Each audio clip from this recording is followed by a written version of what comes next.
Good morning, everybody. Orin J here with another War of the Visions video, and today we are going to talk about Global's newest unit dropping this Wednesday, the newest Warrior of the Crystal. We've got Cetia, the Fire Crystal Warrior. She's a bow user, she's 100 cost, and a lot of people have been really hyped for her. I know there's people out there with like 40, 50k Vizio that they like buried in their basement or something, and they're going to get to like dig that up and spend it this week, and that is obviously super fun to cash in the Vizio you've saved. So is she worth it? Like, is she actually going to be somebody who can bring one of Global's weakest elements, fire, back into play a little bit more if we're talking about the meta? Or what can she do? So let's take a look at what she is. And I'm going to start where I like to start here. We're going to look at her stats. Now, she's a 100 cost UR unit. So let's compare her to some other 120 ranged units in the game that you see sometimes with Frederica and Nivlu, a couple lightning range units. And there's a couple stats when you're looking at this that jump right off the board. First of all, HP. Cetia's HP at base 3354. That's a big number. Like, that's a big number for a bow using unit. It is way more than Frederica or Nivlu. So Cetia is going to be a little bit, thicker, a little harder to burn through for your opponents. I still wouldn't run her into water because she's still rocking that negative to water and they'll probably blow her up.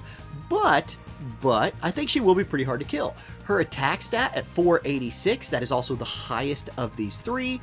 Her agility does fall a little short, but she has ways of dealing with that in her kit. We'll look at that soon enough. And then her dexterity at 329, it's in Nivlu's range. Her luck at 208 is a little bit low. She's move 3, jump 2. That 2 jump is going to be kind of nice. And then note her resistances. I want to point those out a little bit here. 5 to slash, okay, that's decent. Only weaknesses are Pierce and Strike, and they're just -5. And then 30 magic resist. Immediately, when I see that 30 magic resist, I'm thinking, this is a girl that maybe you could run next to a Rain or something like that, if that's something you were feeling. So that's her stats. I think she has the stats of a 100 cost unit, so we can check that box as far as worth the cost. But let's look at the rest of her kit. And to do that, let's start by looking at her TMR and her master ability on this page here. Her TMR, it's another one of those like overcoats that these Warriors of the Crystal are wearing.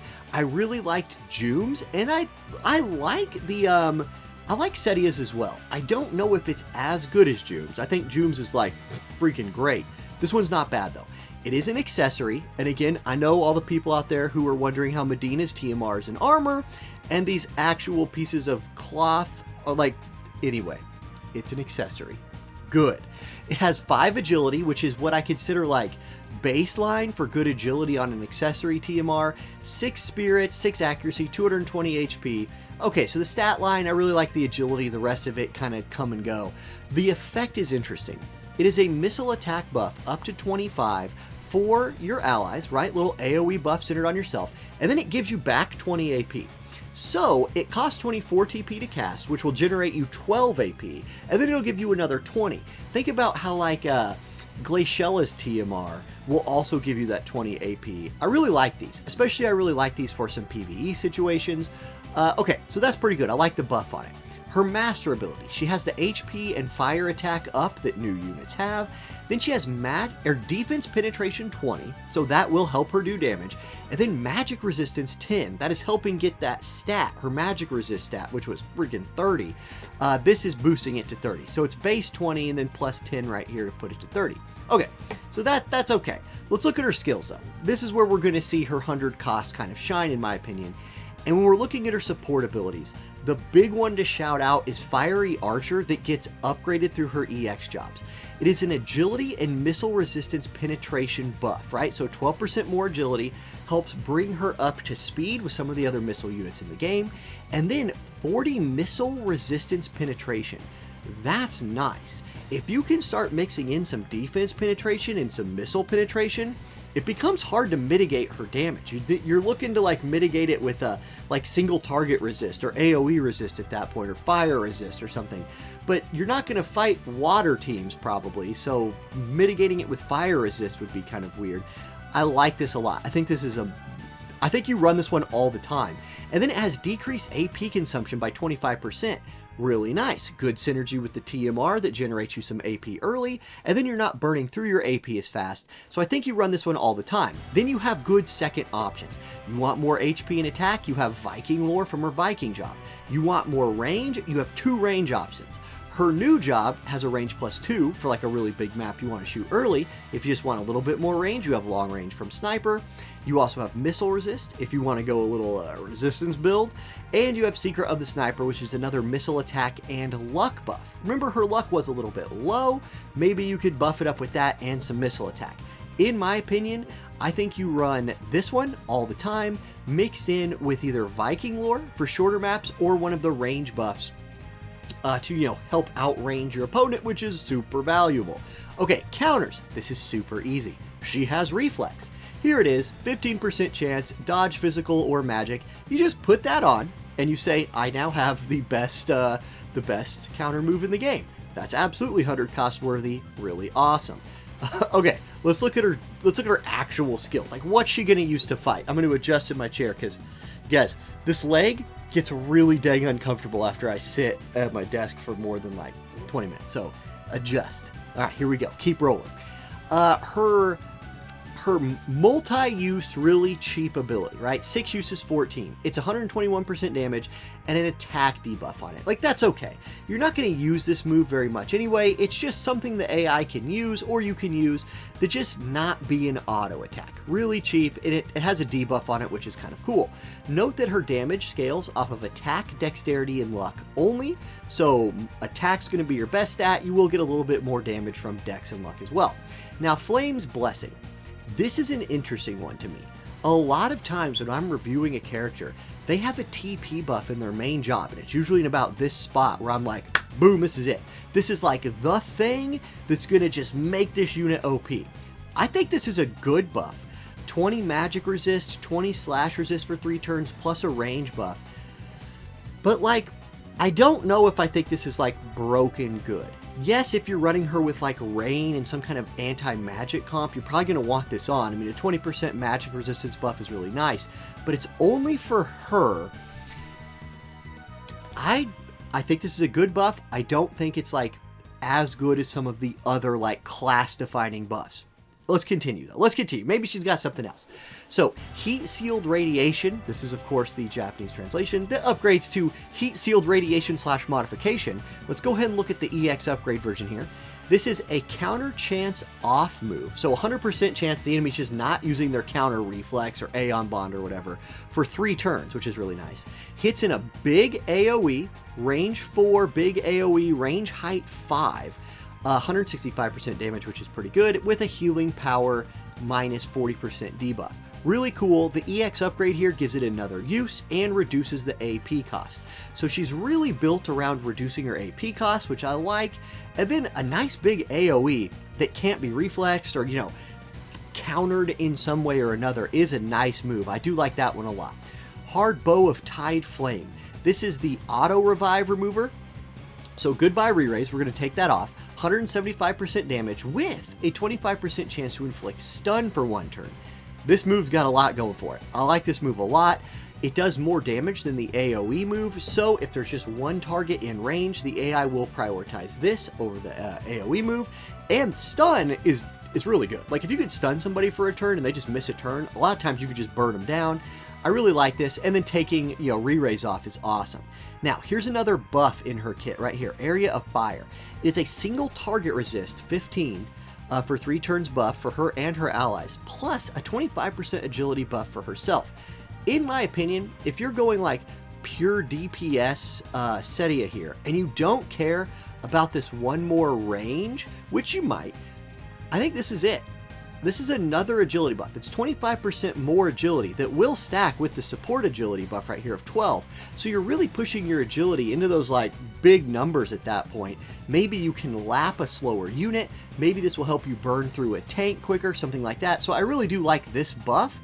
This might be her better buff of the 2 in her main job, in my opinion. And then Broken Armor is a defense debuff for 3 turns, 4 targets in an AoE. 165% damage. So same damage modifier, right, as her big AoE. This one though will decrease defense 25 before doing the damage. So here's how it's going to work with the AI. if two units are standing next to each other, where this could hit both of them, or obviously this could hit both of them too, the AI will use this one first, because it decreases the defense, which will make that 165% damage do more, right? The deal is, there's a lot of units in the game with defense debuff resistance. If that's the case, you're probably going to rather prefer this one, where it can't get reflex and decreases their healing power, but it's a cool option here. For a job level 25 move, I think it's pretty strong. And in PvE situations, having a defense debuff is really nice. This is a nice ranged defense debuff, so I do like the move for both PvE and PvP. If we go to her sub-job, Crystal Warrior Tuesday, aka Fire Crystal Warrior Tuesday. Yeah, alright. Flame Mad Bow, what do we got here? 165% damage with a chance of berserking. So, okay, maybe this is a unit you want to run with some high faith. Get those status effects online, that's not a bad idea. And she has Paralyzing Trap, essentially, which is a TP move. Ranged AoE, chance to inflict paralyze for 3 turns. Pretty devastating. Then she does have Viking. Viking does give her access to some slashing moves for like PvE slash chains. Also gives her access to a self buff, which is defense and attack up. Little steroid, not a bad thing. And then Sniper. Here's the sub job of Destiny on this unit, I think. Gives you access to a range buff plus defense penetration buff. Yeah, I think that's going to be really important. If you want Cetia just slaughtering people, I think you want to combine this defense pin right here with the defense pin from her master ability, with the missile resist pin from her support ability, and now you're looking at a very penetrating archer unit right here. Excellent. Okay, she also has Paralyzed Trap, which is a redundant, Slow Shot, which is an agility debuff. She has a Disabling Shot, although again, the AI does not like to use this because it does very little damage. However, Disable is game over status effect. And then Target Share, so she does have an attack buff right here for her allies with Nether Beast Killer, which, Nether Beast, PvE. And then Barrier Break Arrow, which this is a big deal. 170% damage modifier, breaks physical barriers. This will get used. You level this up, you put it on her auto, she will use this against tanks with their barriers or bruisers or whatever.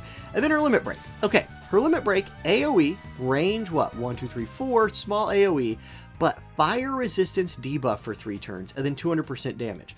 Really going to be good in mono fire teams in PvP, and really going to be good in PvE scenarios. So, okay. Whew, man, I'm out of shape for making videos. Here we go. Let's talk. Is Cetia worth pulling for? Look, there's some people out there who have hard committed to this unit. They're fire players. They want her. If that's you, I don't think you're going to be disappointed. I think she's worthy of being a 100 cost unit. My fear with Cetia is fire in general. I think there's just some awkward team builds with fire. And if we go over here, I'm going to pull some units on the screen. Here's Global's fire unit pool, right? So who's your other physical DPSs that you wanted to mix with her? Well, you have Luartha, who does not yet have her EX job, but it's probably coming pretty soon. King Elda is not the best unit in the game. I do think he's underrated, but okay, not top tier.